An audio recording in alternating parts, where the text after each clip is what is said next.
Bem-vindo ao Papo Preto, um podcast produzido pelo Alma Preta, uma agência de jornalismo com temáticas sociais, em parceria com o UOL Plural, um projeto colaborativo entre o UOL e coletivos independentes.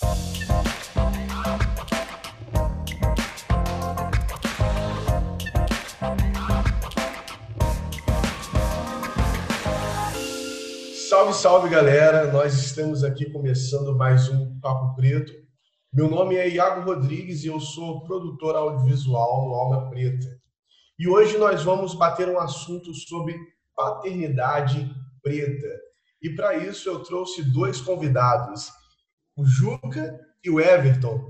E eu vou deixar que eles se apresentem. E aí, Juca, tudo bem? Tudo bom? Salve todo mundo. Tudo jóia? Eu sou o Juca Guimarães, sou jornalista, sou repórter da Alma Preta. Estou lá desde o comecinho de 2020, né? Entrei em fevereiro, mais ou menos. E sou repórter, fazendo matérias, reportagens lá na nossa equipe da Alma Preta. Sou jornalista desde 1999. Tenho 3 filhas. Esse sou eu. Legal, legal. E você, Everton, fala um pouquinho de você para a galera. Salve, Iago. Salve, pessoal. Eu gosto de trazer as minhas ancestrais antes, né? Então, eu sou neto de Zilda, filho de Helena, pai de Carlos Eduardo, do Akin, que chegou agora e tem um pouquinho mais de um mês. Sou companheiro da Pamela Xavier. Eu trabalho enquanto psicólogo, né? Estudo masculinidades e questões raciais. Tenho um grupo de masculinidades com homens negros, onde a gente pensa, né, o nosso comportamento em sociedade e também como desenvolver o cuidado com os filhos. Além disso, eu atendo na clínica e faço alguns trabalhos em grupos. Esse sou eu. Legal. E é com esse time aqui que nós hoje vamos falar sobre paternidade. Quando se fala em paternidade, para quem vem de onde eu venho, eu sou de comunidades, né? E como a maioria dos jovens na minha idade, pretos, a gente sabe que não existe um histórico muito legal, né? Eu sou um exemplo disso. Meu pai saiu de casa, eu tinha entre 4 e 5 anos, eu tenho vagas lembranças dele. E a gente cresce com esse pensamento, né, que a maioria dos pais abandonam, não só nós, mas a sociedade, quando se pensa em paternidade, é uma pessoa inexistente. O pai é uma pessoa que muitas das vezes acompanha de longe, isso quando acompanha. Ainda mais trazendo para a paternidade preta. Então, esse assunto é importante nós conversarmos. Eu vou ser pai agora, como o Juca falou, ele já tem 3 filhas, o Everton também já tem os filhos dele, e eu vou começar agora. E a paternidade assusta. Então, eu gostaria de pedir ao Juca que fizesse a primeira pergunta. Inclusive, nós vamos deixar aqui na descrição do episódio o nosso e-mail. Se você quiser mandar a sua pergunta, a sua dúvida, você pode estar mandando, que nós vamos encaminhar para o Everton ou para o Juca, e eles vão estar respondendo assim que possível. Também contar a sua experiência como episódio, se você é pai, se você não é, ou se você é mãe, solo também, faz um papel de ambos. Nós gostaríamos de ter essa troca com vocês. Então, Juca, eu vou pedir para que você faça a primeira pergunta que nós preparamos aqui para o Everton. Vamos lá, Iago. Então é o seguinte, a gente vai começar o nosso podcast aqui com uma dúvida que passa por todas as cabeças pretas, que é o seguinte: como lidar com a notícia de ser pai, né? Quando a gente está preparado para ser pai, como que a gente lida com a notícia de que a gente vai ser pai? O que isso muda na vida da gente? Cara, em primeiro momento, né, a gente é tomado por um susto muito grande. Porque é uma experiência, muitas vezes, que a gente vai ter que a gente não consegue ter uma referência anterior. Então, a partir desse susto que a gente toma, vem o sentimento de medo, vem o sentimento de angústia, e depois uma ansiedade de como a gente vai conseguir lidar com tudo isso. Mas uma dica importante é que esse homem, no momento que ele se torna pai, ele consiga se conectar com outros homens e trocar experiências. Então, eu acho que essa questão de saber que vai ser pai, para a gente, para o homem, faz um amadurecimento muito rápido. A gente se torna, não que seja mais responsável, mas começa a cair a ficha de que a gente depende agora produzir o sustento de outras pessoas, cuidar de outras pessoas. Eu acho que essa responsabilidade que vem com a paternidade é muito impactante, assim. Para mim mudou muito a questão de ver o mundo, a questão da segurança com o mundo, do bem-estar das pessoas, melhorou bastante porque eu soube que ia ser pai. Isso é muito, muito transformador, eu diria. Ah, legal, legal. Para vocês, como é que foi? Foi assustador? Vocês já tinham se programado? Ah, não, eu estava me programando já, ou foi algo não programado? Como é que foi para você, Everton, essa notícia? Eu lembro que eu tinha 21 anos, eu tinha um desejo enorme de ser pai, porque eu não tive pai. Meu pai faleceu, eu tinha 1 ano e 3 meses. Então, por toda a vida, eu tinha um desejo.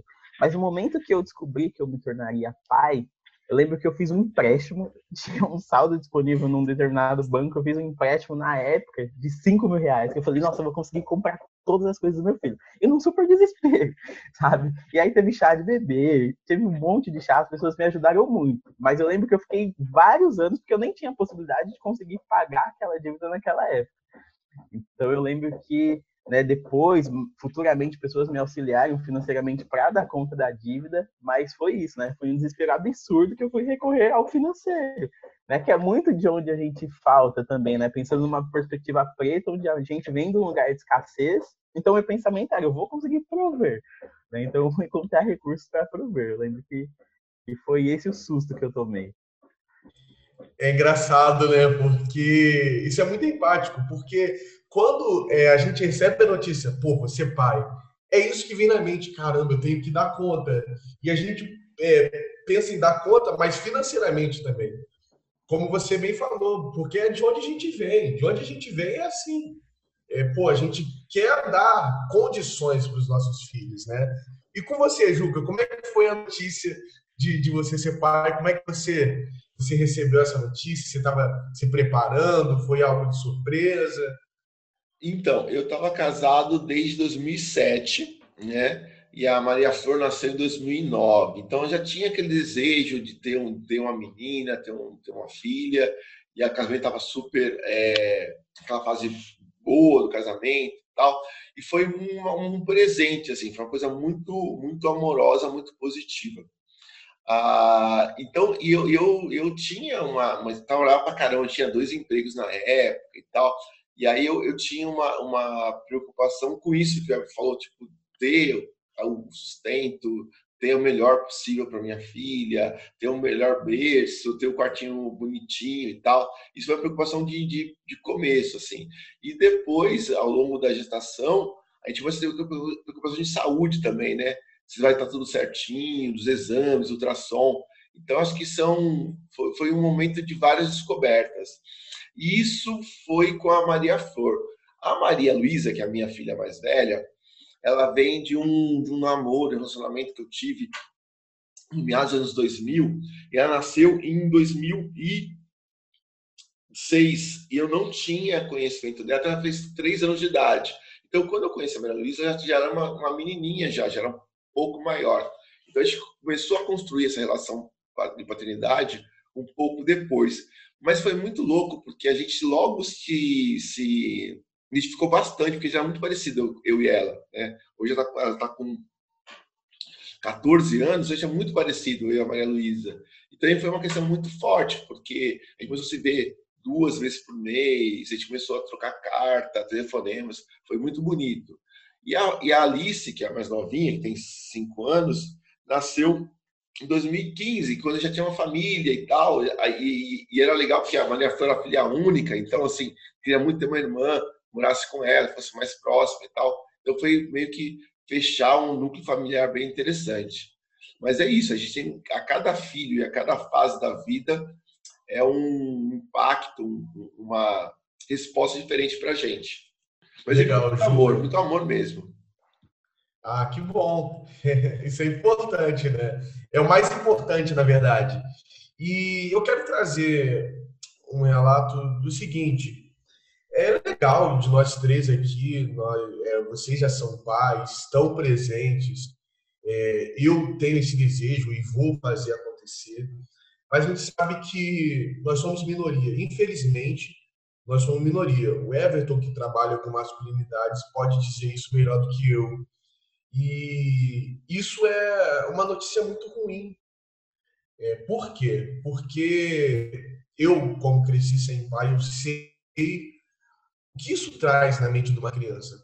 Desenvolve N complexos, é bem dolorido, até porque, apesar da minha mãe ela lutar para fazer os dois papéis, a gente sabe que não tem como. Não tem como. A gente cresce com uma falta.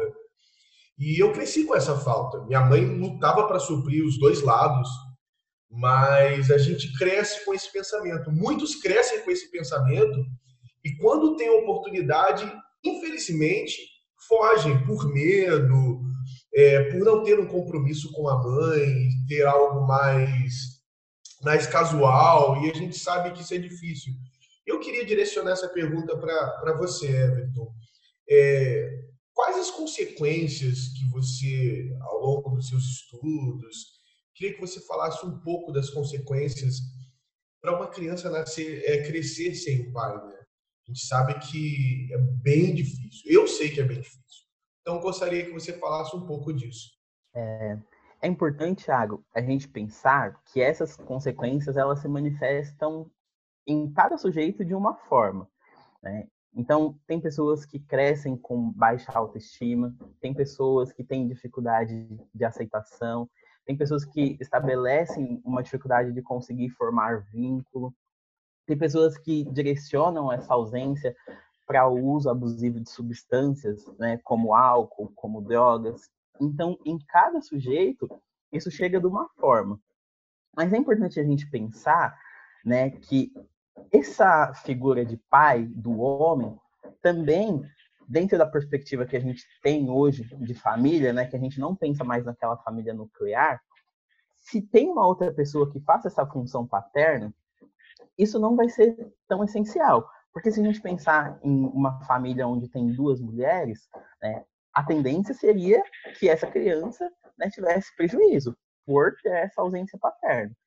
Então é importante a gente pontuar que se uma dessas pessoas desenvolver essa função, que é uma função de estimular essa criança para um desenvolvimento mais saudável, as consequências elas são reduzidas ou nulas. Então, qual é a função, né, social que esse homem exerceria? Ele é a pessoa que motiva, ele é a pessoa que faz com que a criança tenha confiança, ele é a pessoa que eleva a autoestima, é a pessoa que estimula a criança a buscar algumas coisas com insistência. Então, a gente precisa olhar para isso e pensar, né, que sim, que um homem, que um pai faz falta, mas tem essa outra perspectiva. Então, dá para a gente dar conta dessa ausência a partir desse outro cuidado que uma outra pessoa consegue exercer. Nossa, falou tudo, Everton, é isso mesmo. A gente tem um impacto na vida muito grande. Eu tive muita sorte que meu pai e minha mãe, eles eram primos, né? Eles casaram muito cedo, tiveram a minha irmã Solange e eu nasci em 73. E eles foram muito presentes na nossa vida. Meu pai e minha mãe foram super pais, assim, muito presentes, muito carinhosos, trabalhando na nossa educação, né? Nossa formação moral foi muito forte. E a minha mãe morreu em 2004. E aí o meu pai fez para a gente essa dupla função, né, de mãe e pai, assim. E foi uma referência muito forte para mim. Ele morreu agora em 2020, morreu em abril, meu pai. E ele foi um avô também muito carinhoso, muito atencioso com as minhas filhas, né, com todas elas.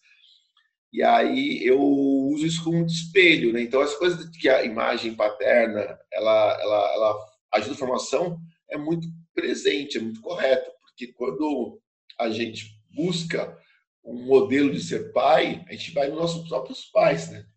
Queria fazer uma pergunta aqui no podcast para o pessoal, que é o seguinte: como a gente trata a questão do fim do relacionamento, do divórcio no núcleo familiar preto, né? Como que a gente faz com que isso impacte pouco ou que as crianças, né, os filhos consigam se adaptar numa vida, né, onde não é mais o núcleo familiar original? O que vocês acham? Eu queria trazer, né, uma ideia de que a gente precisa levar para as crianças o contexto exato que ela está inserida. Porque muitas vezes as famílias, né, elas tentam manter um relacionamento que não dá mais certo para fazer com que o filho não sofra pela separação, né? Mas as crianças, elas têm uma possibilidade muito grande de compreender as coisas, assim como a gente, porém dentro da perspectiva dela. Então, entender o fim de um relacionamento para uma criança de 3 anos é diferente de entender o fim de um relacionamento para 2 adultos, porque tem os atritos que os adultos têm muitas vezes tem relacionamentos extraconjugais, mas a criança, ela entende que há uma separação. E se você contextualizar, informar para ela que o papai e a mamãe não dá mais certo, que o papai e a mamãe vai continuar sendo papai e mamãe, porém, né, cada um na sua casa, em outro formato. Essa criança, ela entende isso e ela vai conseguir receber aquela informação por um aspecto positivo. Então, se a criança tiver essa informação, se a gente conseguir explicar e contextualizar, a criança, ela não tem tanto sofrimento como as crianças que somente vivenciam esse rompimento. A gente tem uma ideia também que as crianças, elas não compreendem as coisas. Mas sim, ela compreende. E no momento dessa compreensão, se a gente consegue direcionar um entendimento a partir da compreensão que ela tem, que é um entendimento mais infantilizado, a criança, ela não vai sofrer com isso. Então, se faz necessário essa explicação. E que o pai e a mãe entendam que eles não são rivais. E que eles precisam estar juntos para o desenvolvimento dessa criança. Porque a maioria dos casais também, quando se separam, eles entendem que cada um vai viver o seu lado e que os ideais da criança não devem ser em comum. Então, se esses pais se separarem e tiver um contato, né, pautado no desenvolvimento da criança, auxilia muito. E isso aconteceu comigo, né? Quando meu filho tinha 3 anos de idade, foi quando houve a separação. E sempre foi explicado para ele que ele teria 2 casas agora, que a família dele continuava sendo a mãe e o pai dele, porém, cada um em um lado. E ele entendeu isso muito bem, e hoje ele consegue conviver e viver com os dois de uma forma muito harmoniosa, né? Porque ninguém deixou de dar conta da responsabilidade dele. Então, eu penso que é uma dinâmica bem potente no momento que você explica para a criança o que está acontecendo. É isso aí. Eu também tenho uma experiência parecida muito com a do Everton. Eu separei depois de 12 anos de casado, né? A minha ex-companheira Joyce é uma pessoa incrível, assim, uma mulher extraordinária. Eu admiro muito ela. Ela conquista coisas maravilhosas na vida dela. Ela é uma pessoa que realmente um exemplo de mulher. E uma mãe super presente, uma mãe ativa, sabe? A gente partilha muitas coisas juntos. E uma coisa que a gente nunca deixou de pôr na mesa e deixar bem claro para as nossas filhas é o amor por elas. Assim, a gente sabe que essa família, né, mesmo distante, ela vai sempre estar junto e buscando o melhor um para o outro, né? Isso essa franqueza das crianças é muito importante, porque elas entendem tudo mesmo, elas sabem o que está acontecendo. Então, quanto mais informação, menos tabu e menos medo você cria, né? A ansiedade do que vai acontecer, ela fica bem menor sabendo o que está acontecendo, né? Estando a pé da situação. E aí, galera? O que vocês têm achado do nosso podcast? Bem legal, né? Então eu gostaria de te convidar para conhecer o site do Alma Preta, onde você vai encontrar todos os tipos de notícias relacionados à comunidade negra. E também lembrando que somos uma mídia independente, então contamos muito com a sua ajuda. Conheça o nosso plano de assinatura no Catarse e ajude a propagar o nosso trabalho. E não se esqueça de enviar o seu e-mail nos contando de onde você é e como tem sido a tua experiência com esse episódio, ou até mesmo sugerir os próximos temas. Agora, chega de conversa e vamos voltar para o nosso Papo Preto. Muito bem, nós voltamos para o segundo bloco de perguntas e é um pouco do que a gente conversou no começo, né?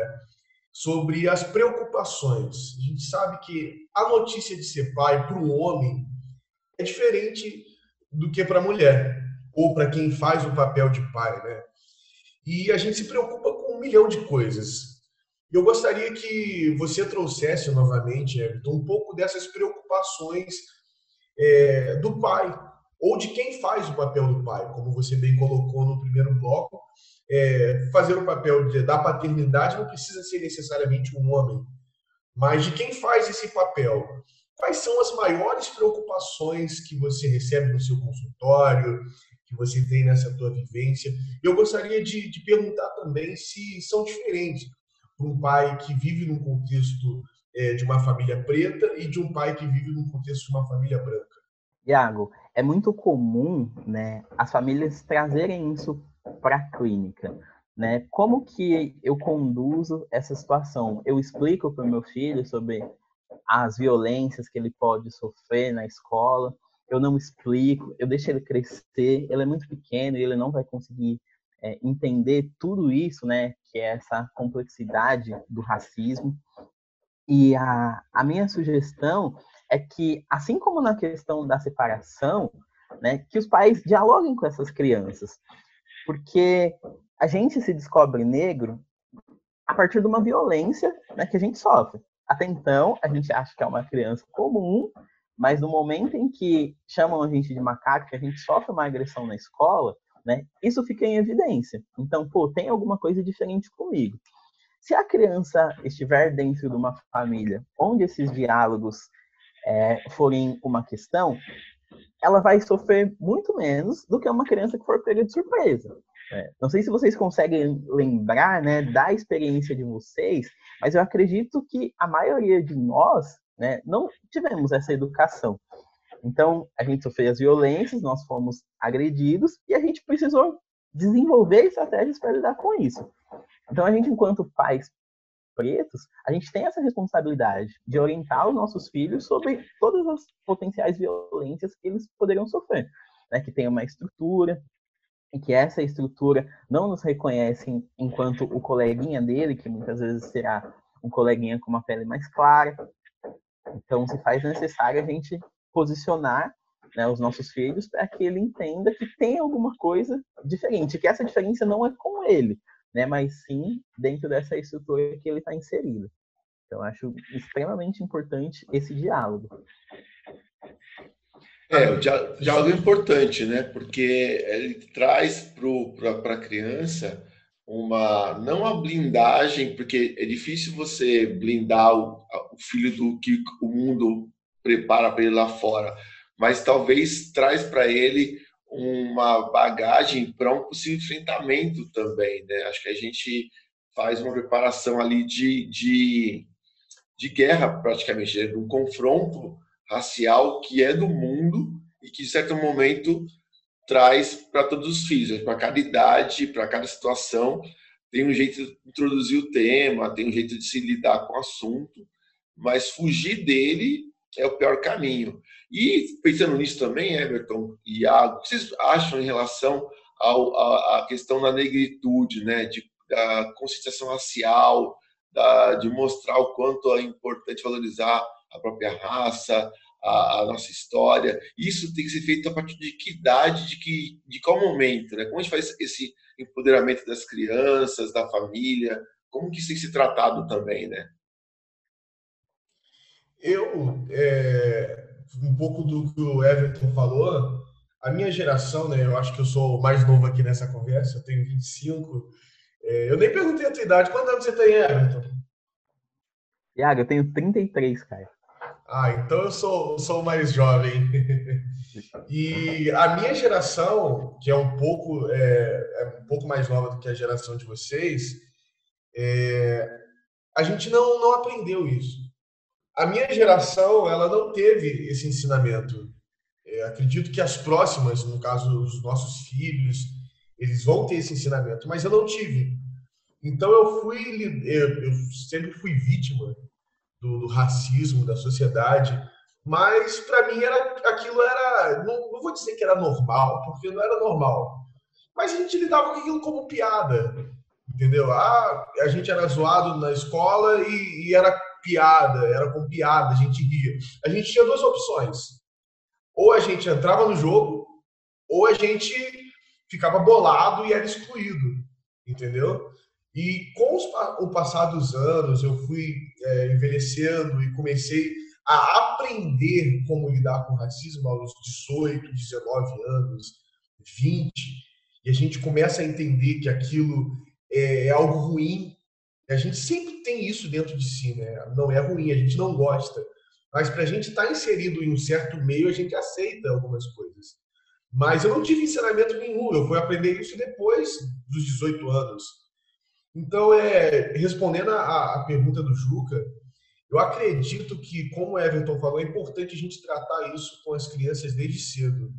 Porque elas vão passar por isso, às vezes na creche, às vezes no colégio, e é importante a gente conscientizar para que ela não passe pelo que nós passamos.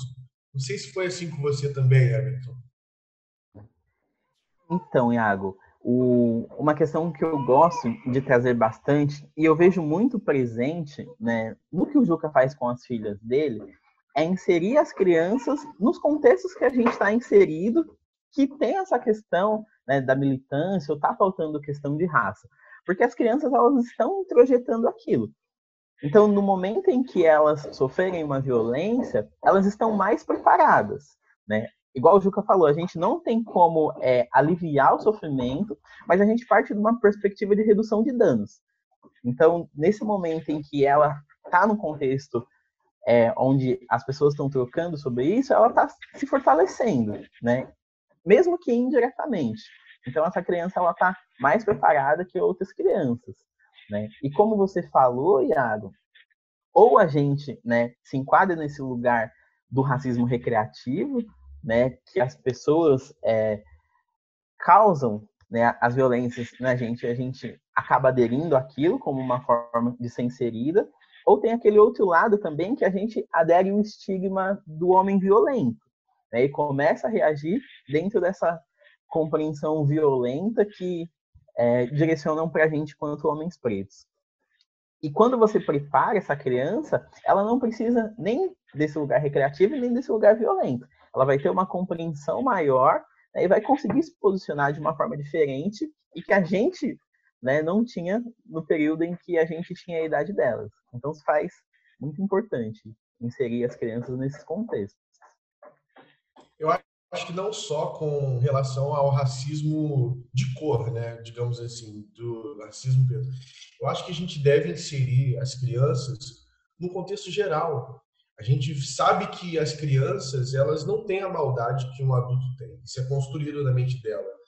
Então, acho que é importante, como você falou que o Juca faz com as filhas dele, eu também acompanho, eu acho muito legal, e a gente mostrar um mundo das nossas perspectivas e trazer uma perspectiva melhor também com relação à homossexualidade, com relação a diversas questões políticas, porque a gente preparando, como a gente falou, a gente não pode resguardar a criança e protegê-la de tudo.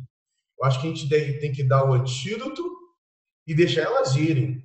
É importante a gente dar o antídoto e deixar elas irem, para que elas, como você falou, elas saibam lidar com aquilo. E muitas das vezes elas vão lidar com aquilo melhor que a gente. O Juca pode dizer um pouco disso melhor do que eu.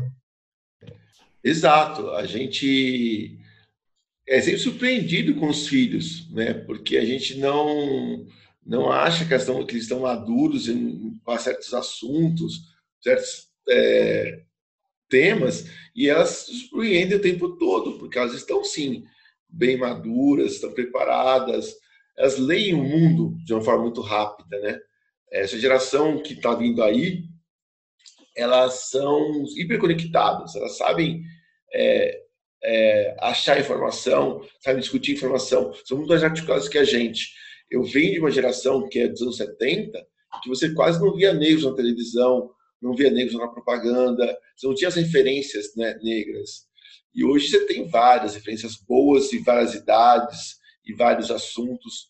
Então, existe um poder muito latente do conhecimento, né?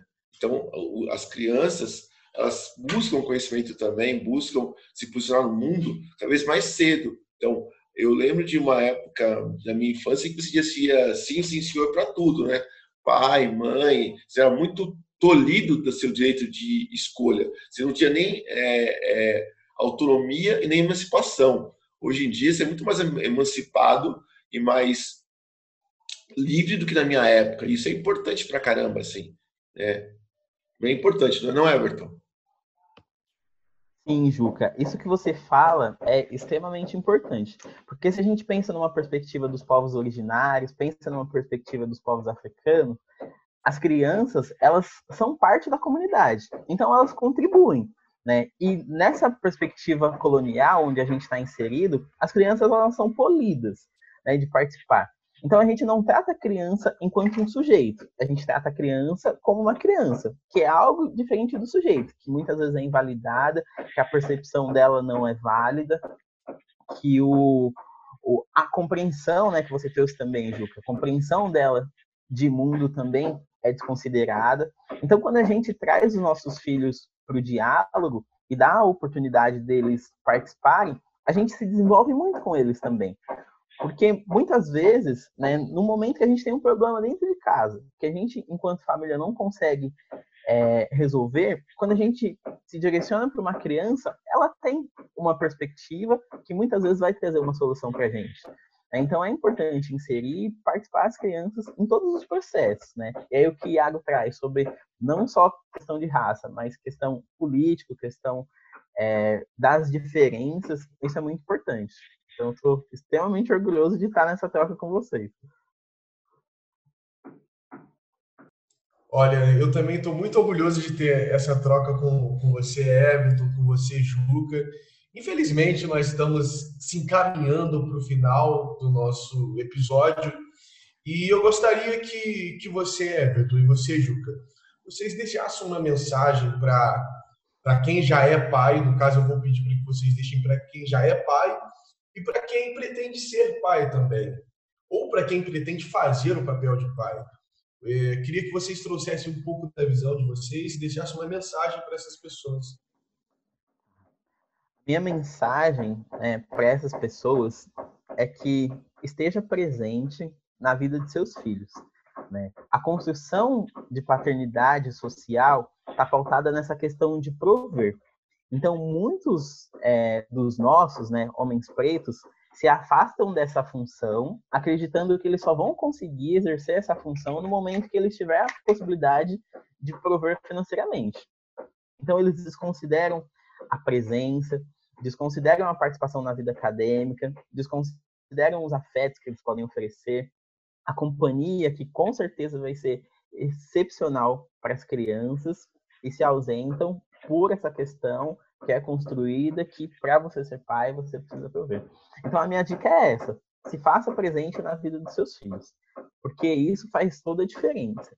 Então, lá no começo a gente falou sobre, né, as consequências que as pessoas têm com essa ausência. Você estando presente, você vai contribuir para o desenvolvimento de um sujeito mais saudável. Então, esteja presente. Essa é a minha sugestão. E para me encontrar, né, a minha rede social principal é o meu Instagram, @psicólogo Everton Mendes. Então, quem quiser ir lá, bater um papo, trocar uma ideia, mandar uma mensagem, eu estou à disposição. Obrigado, Iago, pelo espaço. Um abraço a todos e obrigado por escutarem a gente. Nada, Everton, eu que agradeço. E aí, Juca, qual a tua mensagem para os nossos ouvintes? Então, a mensagem é direta, né? Ser pai é um grande momento, assim, é algo que te completa como ser humano e te dá um propósito de vida. E nessa missão, nessa jornada de ser pai, acho que a gente pensar muito na questão da escuta, né?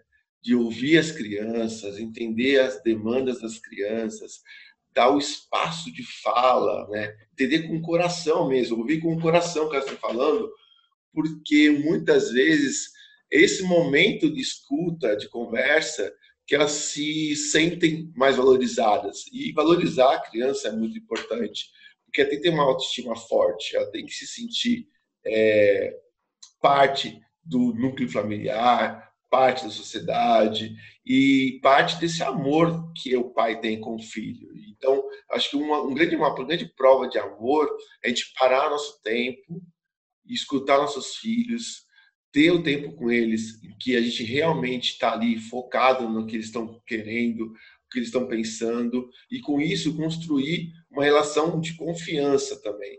Acho que que o nosso filho, nossa filha, tem que ser muito mais do que nossa descendência, mas também parte do que a gente pensa no mundo e que a gente confia. Então, a gente tem que ter uma amizade muito importante. E essa amizade constrói na escuta, né? Ouvir muito o que eles têm a dizer para a gente.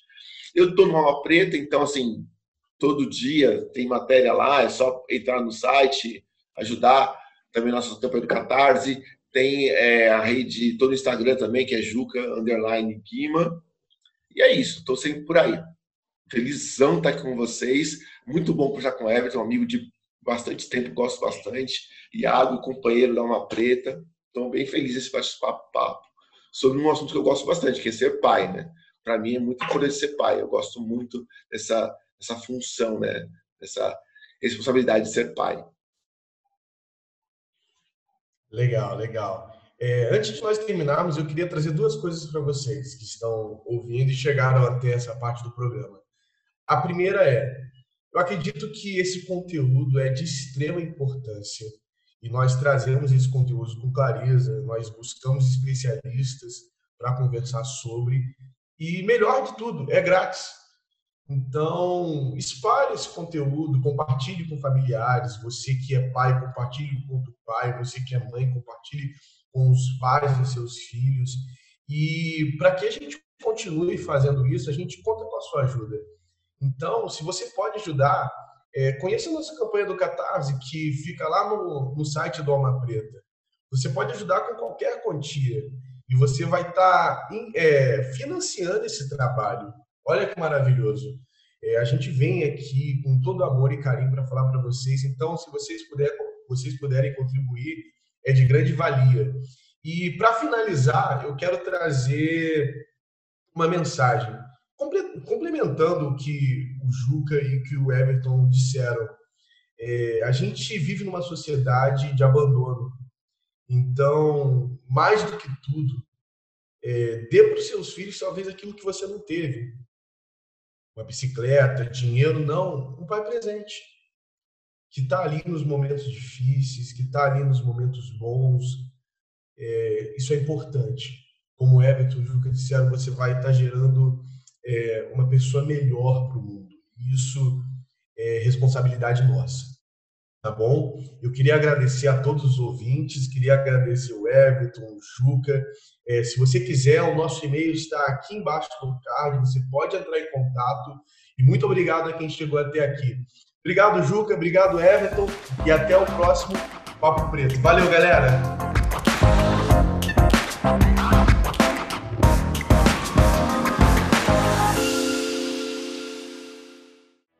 Você ouviu o Papo Preto, um podcast produzido pelo Alma Preta em parceria com o UOL Plural, um projeto colaborativo entre o UOL e coletivos independentes.